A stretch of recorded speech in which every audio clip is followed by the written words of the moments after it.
Boa noite. Boa noite. O Brasil registra deflação em agosto. Alimentos e energia lideram a queda nos preços.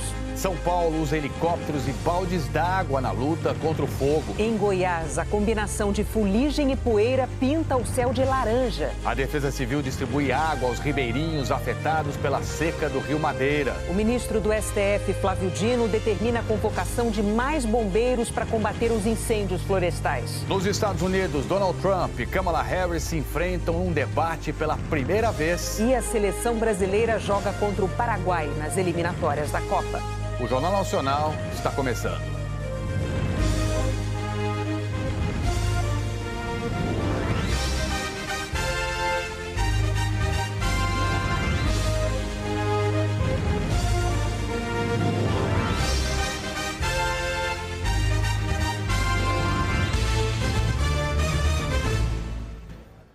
A batalha contra os incêndios em São Paulo mobilizou hoje autoridades, especialistas e moradores.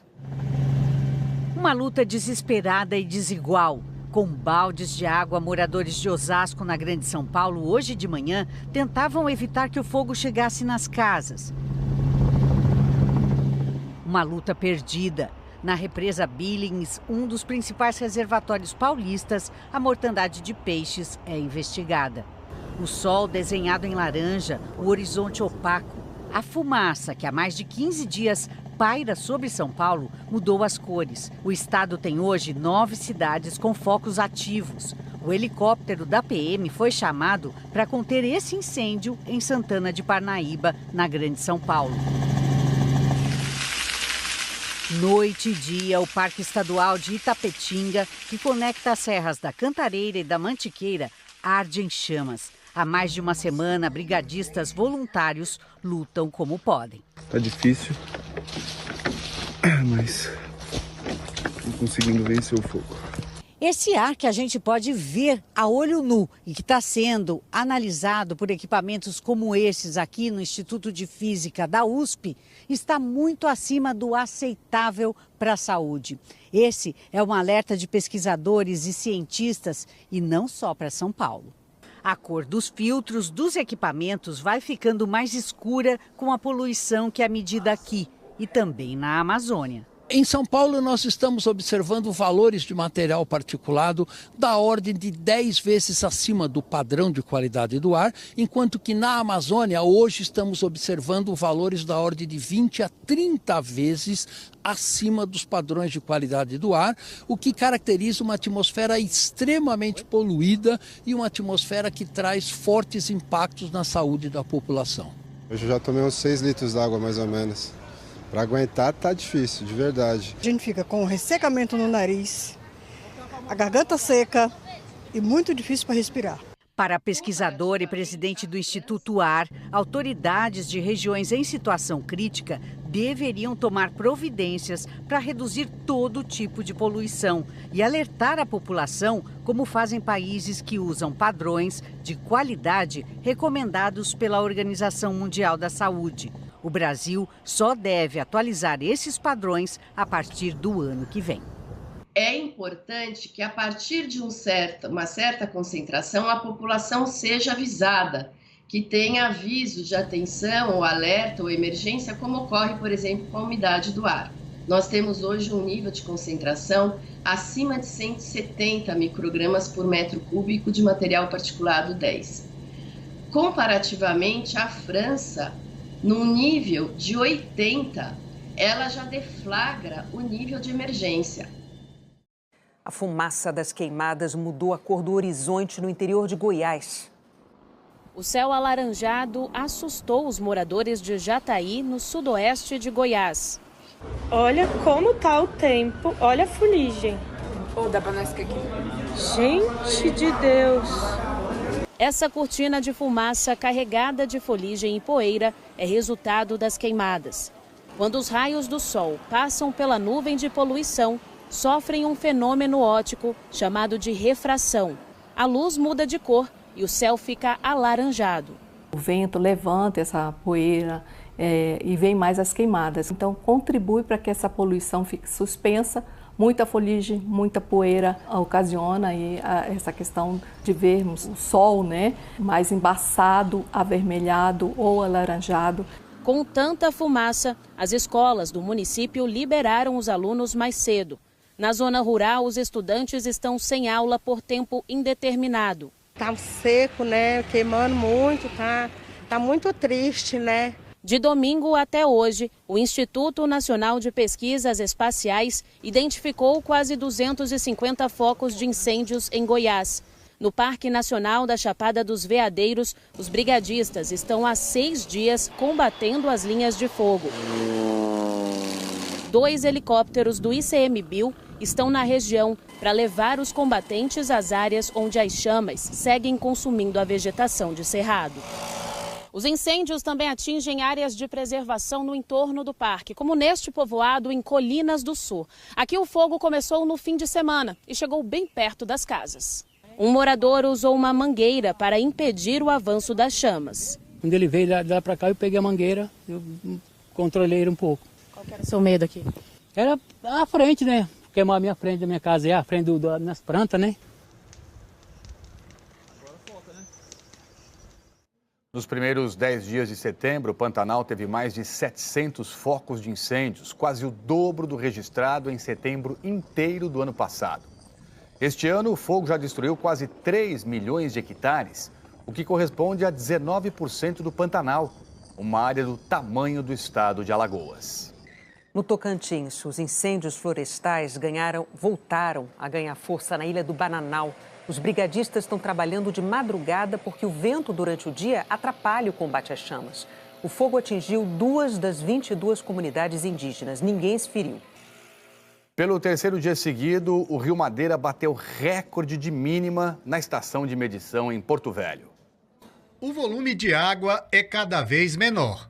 A seca severa revela pedras onde antes era o leito do Rio Madeira. E também ameaça o abastecimento de milhares de famílias ribeirinhas. Difícil, porque raramente a gente tem água, né?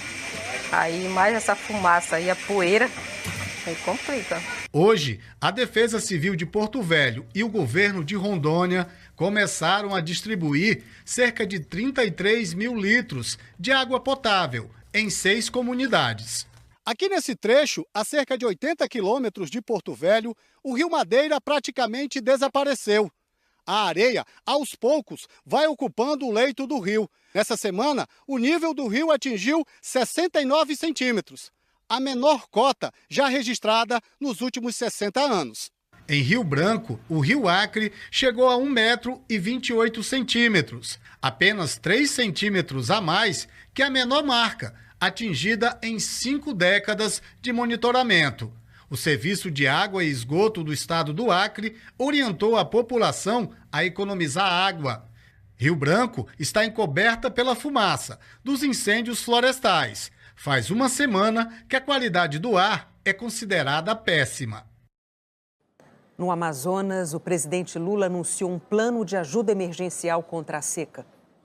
Acompanhado por uma comitiva de ministros, Lula sobrevoou áreas afetadas pela seca. Em Manaquiri, na região metropolitana de Manaus, o presidente visitou uma comunidade indígena e anunciou a retomada das obras de recuperação da BR-319, única ligação rodoviária entre Manaus e Porto Velho, em Rondônia. Há quase 30 anos, é impossível trafegar, especialmente no chamado trecho do meio. Nós não podemos deixar 2 capitais isoladas. Nós vamos fazer com a maior responsabilidade, governador, e queremos construir uma parceria de verdade. Na sequência, Lula sobrevoou o município de Tefé e visitou as comunidades São Sebastião do Curimitá e Campo Novo, no município de Alvarães. O governo federal levou para o Amazonas 150 filtros para garantir água tratada nas comunidades mais distantes no estado. De acordo com o sistema de monitoramento de secas, a maior parte do Amazonas está em situação de seca extrema, com áreas de seca grave. Monitoramento da Defesa Civil mostra que este mês o nível de água do Rio Negro desceu 2 metros em apenas 9 dias. Além disso, o estado enfrenta queimadas em várias regiões, provocando ondas de fumaça que se espalham pelo país. Diante do quadro, o presidente Lula se reuniu em Manaus com prefeitos para apresentar um plano de ajuda emergencial. O governo federal reconheceu a situação de emergência por causa da estiagem em 21 dos 62 municípios do Amazonas. A medida permite a liberação rápida de recursos e apoio às ações. Uma das obras emergenciais é a dragagem de trechos dos rios Amazonas e Solimões, no valor de 500 milhões de reais. O dinheiro tinha sido anunciado em junho, mas até agora os trabalhos não começaram. O governo também vai antecipar o pagamento do Bolsa Família no estado. O governador Wilson Lima, do União Brasil, pediu rapidez na reconstrução da BR-319 e disse que o estado está pronto para dar as contrapartidas ambientais no processo. O ministro do STF, Flávio Dino, determinou que o governo convoque em no máximo 5 dias mais bombeiros militares para ajudar a Força Nacional no combate aos incêndios. Eles devem sair de estados não atingidos diretamente pelos focos. O Ministério da Justiça vai decidir ainda o número, a quantidade. Flávio Dino ordenou também que a Polícia Federal e as polícias civis façam um mutirão para investigar a origem dos incêndios. Vamos ver a previsão do tempo? Boa noite, Eliana. Boa noite, Renata, Trali, e para você. A onda de calor pode durar mais ou menos dependendo da região. Segundo o Instituto Nacional de Meteorologia, ela tende a acabar amanhã nessa parte amarela, no Rio Grande do Sul. Já na cor laranja, em Santa Catarina e no Paraná, existe a possibilidade de se estender até quinta-feira. E na faixa vermelha, de São Paulo a Rondônia, as temperaturas devem ficar muito acima da média até sexta. Nessa quarta-feira, as máximas previstas são de 41 graus em Cuiabá, 39 em Teresina, 38 em Campo Grande e Manaus, 37 em Porto Velho, Palmas e no Rio de Janeiro e 36 graus em Rio Branco e Porto Alegre. Em São Paulo, 34, com umidade de apenas 20%. A fumaça deve diminuir. Tudo indica que se concentre do sul do Amazonas até o Pantanal e o Rio Grande do Sul. E o ar seco permanece intenso. Só há previsão de chuva no extremo sul do país e em pontos do Amazonas, de Roraima e do leste nordestino. E mesmo assim, chove pouco. É o caso de João Pessoa, do Recife, de Maceió e de Salvador. Trali e Renata. Obrigado, Eliana. Boa noite. Veja a seguir a deflação em agosto. A influenciadora digital Deolane Bezerra volta para a cadeia.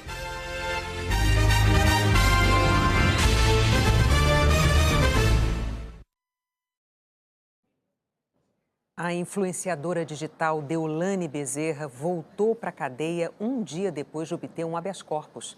Deolane desrespeitou determinações da Justiça de não falar com a imprensa e não fazer publicações em redes sociais. A influenciadora foi presa semana passada numa investigação que apura lavagem de dinheiro e jogos ilegais. A Polícia Federal prendeu 13 pessoas numa operação contra a extração ilegal de ouro em terras indígenas. O grupo fraudava documentos para mascarar a origem do ouro. A PF cumpriu os mandados nos estados do Pará, Amazonas, Roraima e Mato Grosso. Em São Paulo, a investigação é contra a lavagem de dinheiro do garimpo ilegal.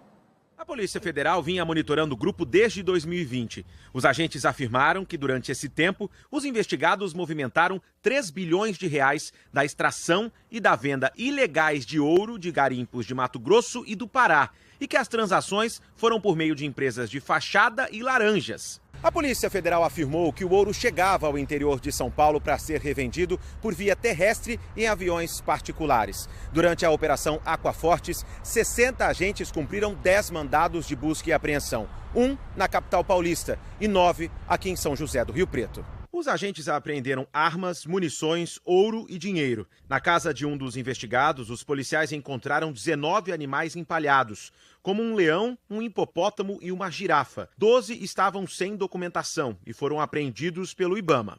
Ele tinha armas de grosso calibre e tinha o hábito de praticar caça na África. Os animais abatidos, alguns eram trazidos para cá e empalhados. E agora a missão do IBAMA, nós contamos com o apoio do IBAMA para identificar se esses animais entraram no país de forma oficial com todos os trâmites atendidos, ou se só entraram de forma clandestina. Um ataque israelense contra o grupo terrorista Hamas atingiu uma zona de proteção para civis na faixa de Gaza. Equipes de resgate começaram a trabalhar ainda de madrugada, buscando sobreviventes e vítimas. Barracas onde vivem palestinos desabrigados pegaram fogo. O ataque fez crateras na zona humanitária de Al-Mawasi. Moradores disseram que ao menos 5 mísseis e bombas atingiram o acampamento perto do mar. A palestina Ebtisam, mãe de 10 filhos, contou que a família estava dormindo e que as tendas desabaram em cima deles. O secretário-geral da ONU, Antônio Guterres, condenou o ataque contra a zona humanitária na faixa de Gaza. Nos últimos meses, o exército de Israel orientou milhares de palestinos desalojados a irem para aquela região procurar abrigo. De acordo com o Hamas, 19 pessoas morreram no bombardeio desta madrugada, entre elas mulheres e crianças. As Forças Armadas israelenses declararam que o alvo do ataque eram comandantes do Hamas escondidos dentro da zona humanitária. O exército disse que usou munições precisas e monitoramento aéreo para evitar que a operação atingisse civis. O Hamas negou que terroristas estivessem no local. A Ucrânia fez um ataque em massa à Rússia com mais de 140 drones. A maioria foi interceptada, mas 2 deles atingiram prédios residenciais nos arredores de Moscou. Uma mulher morreu, 3 ficaram feridas. Dezenas de voos foram desviados da capital. O secretário de Estado americano Antony Blinken acusou o Irã de fornecer mísseis à Rússia e anunciou novas sanções contra o país. Teherã nega. O Brasil teve deflação de 0,02% em agosto. Isso significa que, na média, os preços caíram no mês passado. A última vez que isso aconteceu foi em junho de 2023. O resultado do IPCA foi influenciado pela redução nos preços da energia elétrica, de alimentos e bebidas. A seguir, o primeiro confronto na TV. Manifestantes fizeram na Espanha um ato em defesa de Edmundo González, ex-candidato a presidente da Venezuela, que está asilado em Madrid. Do lado de fora do parlamento espanhol em Madrid, os gritos eram por democracia e liberdade. A manifestação foi convocada pela líder da oposição na Venezuela, Maria Corina Machado. O objetivo era mostrar solidariedade ao ex-candidato Edmundo González. Ele ainda não apareceu em público desde que chegou à Espanha, no fim de semana. Este manifestante disse que os resultados da eleição venezuelana divulgados pelo governo são uma anomalia. As pessoas que vieram até aqui criticaram a perseguição de Nicolás Maduro aos opositores e defenderam que Edmundo González seja empossado presidente da Venezuela a partir de janeiro do ano que vem. Na noite de ontem, Nicolás Maduro comentou pela primeira vez a ida de González para a Espanha. No seu programa semanal na TV estatal, Maduro disse que se envolveu pessoalmente nas negociações para a saída do ex-candidato, mas não deu outros detalhes. Maduro afirmou que respeita a decisão de González. Compreendo o passo que dado. Irônico, ele disse esperar que tudo dê certo na nova vida do ex-candidato. Declarou ainda que os desejos de González por paz na Venezuela serão realizados. Para o país, se vão cumprir. Controlada pelo regime, a justiça venezuelana tinha acusado o ex-candidato de conspiração e pedido a prisão dele. Agora que González saiu do país, a Procuradoria-Geral vai encerrar o processo. Nos Estados Unidos, os candidatos a presidente Kamala Harris e Donald Trump vão debater hoje pela primeira vez. Há menos de 2 meses dos americanos irem às urnas, Donald Trump e Kamala Harris disputam cada voto. A candidata do Partido Democrata passou o fim de semana em Pittsburgh, no estado da Pensilvânia. Além de visitar eleitores, Kamala ensaiou perguntas e respostas para o debate mais importante da carreira dela. Do outro lado da disputa, Donald Trump viajou para o estado do Wisconsin. Veterano em debates presidenciais, a campanha disse que o ex-presidente não precisou se preparar. Mas fontes da imprensa americana indicam que Trump treinou com a ajuda da ex-deputada democrata Tulsi Gabbard. Ela enfrentou Kamala num debate em 2019.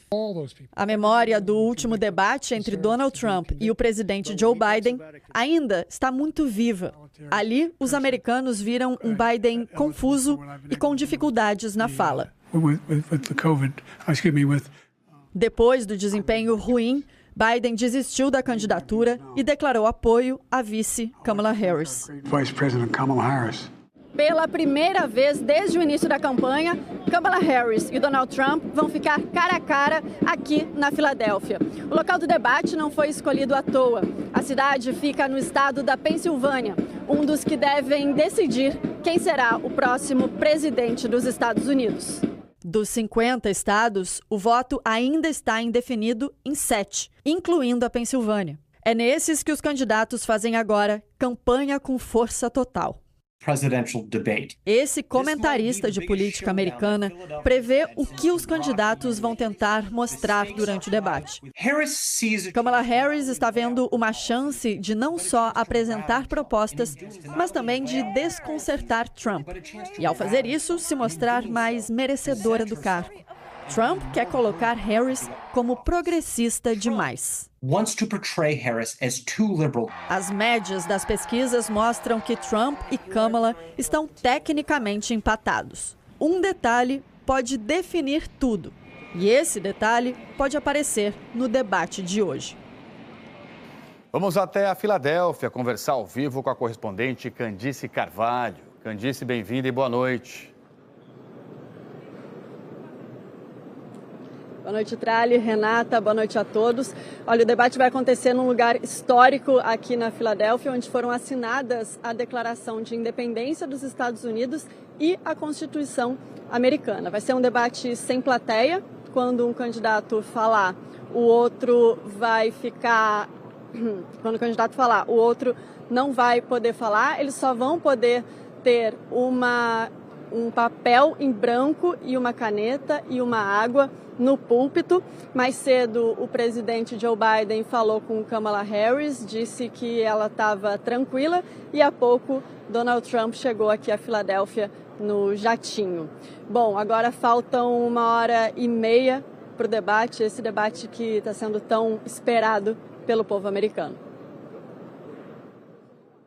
Obrigada pelas informações, Candice, ao vivo da Filadélfia. Obrigado, Candice. Boa noite, bom trabalho aí. A Globo News vai transmitir o debate da ABC News ao vivo com tradução simultânea a partir das 10 da noite, hora de Brasília.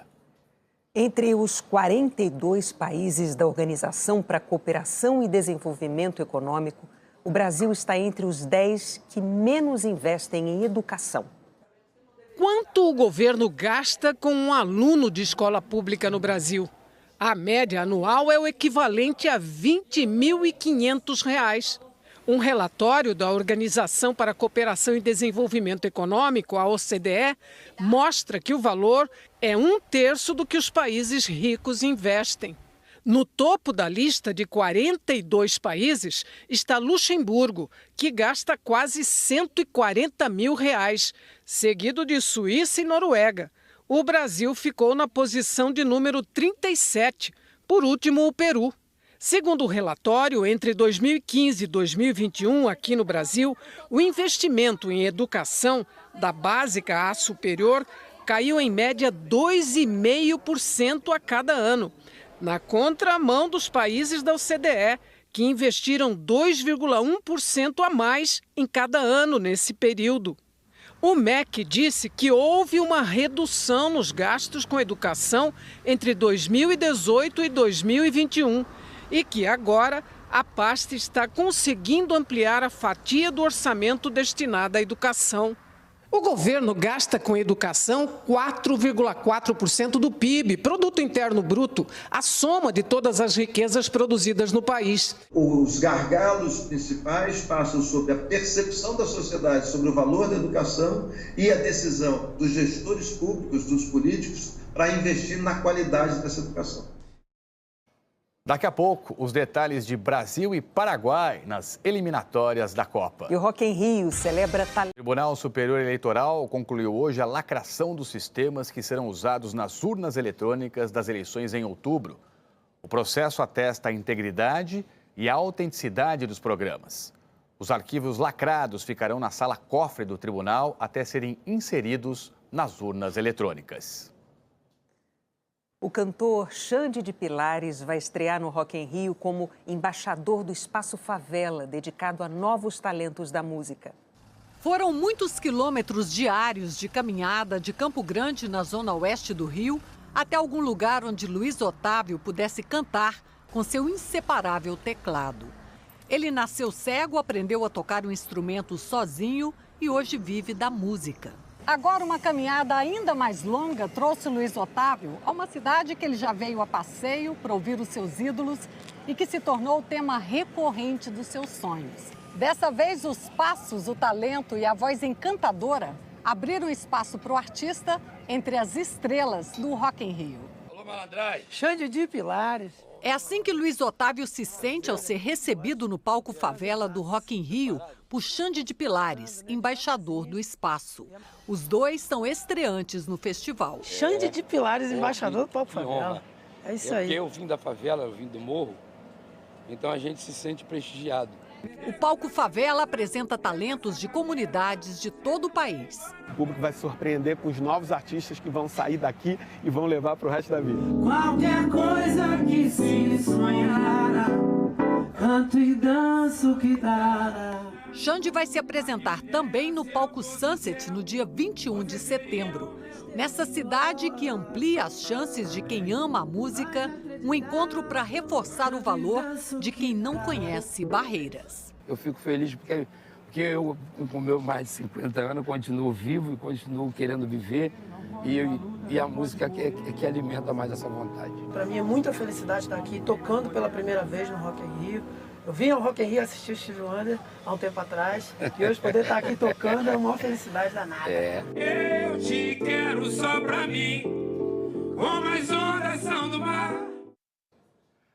Daqui a pouco tem Seleção Brasileira aqui na Globo para você. Luiz Roberto ao vivo de Assunção, no Paraguai. Luiz, bem-vindo e boa noite.